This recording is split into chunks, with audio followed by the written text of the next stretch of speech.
Hey everyone, it's Warriors NRL Fanatics here. Hope you're doing well. If you are a new viewer to this YouTube channel and you haven't done so already, make sure you subscribe to the channel. It's much appreciated and it really does help the channel a lot. And also don't forget to like this video as well. Click the thumbs up on the video, share this video around, and click the bell so you are notified when I upload next to when I go live on the channel. But this is going to be my 5 reasons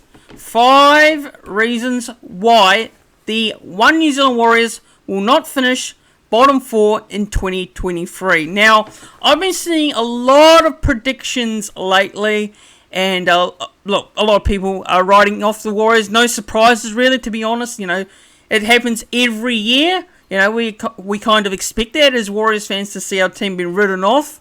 And look, I know it comes as no surprise, as we've been, you know, struggling for the last couple of years now. So, but look, in saying that, you know, I am positive. I am extremely motivated to see that the Warriors can actually turn this around in 2023. Now, I'm not saying we're going to have a dramatic turnaround. I don't think we'll make the top 4 or, you know, win the minor premiership. I'm not going to go that far, but I think Andrew Webster and what I've seen of him in the preseason so far is very promising.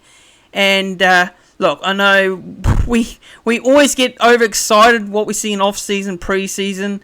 It's all about results on the field especially. But look, I think what Andrew Webster is saying, you know, is some good signs there.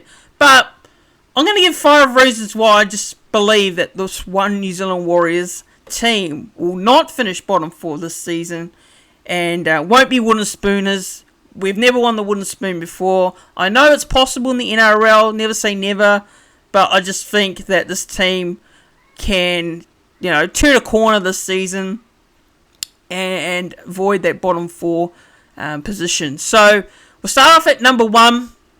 Now, we're not being moved from base to base. So we've been based in a lot of areas in Australia throughout the last couple of seasons due to, unfortunately, the COVID-19 pandemic, which has really ruined the club, in my opinion. I think it probably has financially as well, especially because the team's not been able to be playing in New Zealand.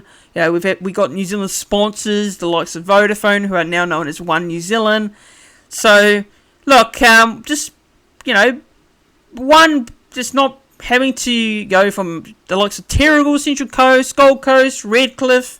I think it really does help a lot just being able to be situated in one area. So not being moved from base to base, I think for me is a reason why I think the Warriors, you know, will have more sustainability in where, you know, they train and you know, what facility they use. So number 2, especially when I talk about facility, being back in your own facilities, like Mount Smart Stadium, being able to use the gym, the fitness gym, the training field, and you know, having the likes of the Warriors. You know, you got the office there at the front of Penrose at Mount Smart Stadium. So all of those above, just being able to use your own facilities again, especially, I think is a huge positive for the club. So that's another reason. Number 3, I've gone with being back at Mount Smart Stadium in Auckland. Just having that actual home ground advantage really means a lot. You see it with teams when they win the premiership, when they make the top 4. Home ground advantage makes a massive difference. You know, with Penrith, they've been able to make Bluebet Stadium a fortress. Teams are not being able to go and beat them there. You know, you got the likes of the Cowboys who've been able to make their home ground a bit of a fortress as well last year when they finished inside the top 4, which was a huge surprise in itself. So, look, I think just being able to play in front of your home, your family, your friends, the home ground, the fans especially, I think is massive in the game of the NRL. So, number 3 for me is being in Auckland and having that actual home ground advantage. Number 4, I have gone with the off-season signings. Tamari Martin, Luke Metcalf, Mitch Barnett, and Dylan Walker, and the likes of Tane Tuapiki as well, who's on a development contract. So just having those types of players like Tamare Martin, especially Luke Metcalf, who are very young, and Mitch Barnett, who's come from the Knights, who's a very experienced player in itself, who's a player that can really fill in the forward pack. Dylan Walker especially can play that utility role as well. So I think the off-season signings by the club have been very good. I know there's a couple more probably signings to come. You never know, because we definitely need it in the forwards. I think forwards depth is still a little bit of an issue there, but I think overall, I think the off-season signings for me especially probably have been a lot better this season than they have been in the past. So I'll say off-season signings will definitely make a difference for the team in avoiding the bottom 4 spot this season. Now, number 5, sorry. I've gone with coaching staff changes. Now,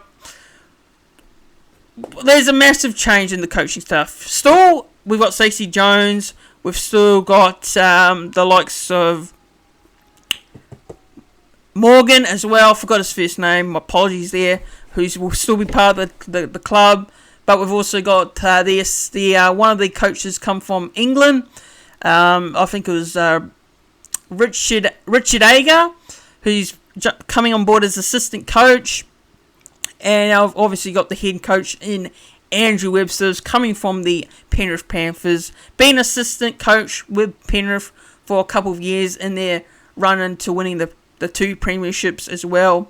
Coached as well a bit of first grade in the NRL with the West Tigers also, and also was assistant coach at the Warriors in the past under Andrew McFadden. So I think Andrew Webster has already a bit of knowledge on the Warriors already, even though he has left us for a couple of years.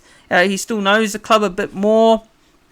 And I think you can see that when he does his interviews, he is really open, honest, and passionate. And he wants to get the Warriors, to their potential best. And that's what I like to hear. So, yeah, I think Andrew Webster, coaching changes, I think, although I personally think it's going to take some time, I think Andrew Webster will get this team to a lot of a better improvement moving forward. But, guys, that is it. That is my 5 reasons why I think the New Zealand Warriors, the One New Zealand Warriors, will not finish in the bottom 4 on the ladder this season.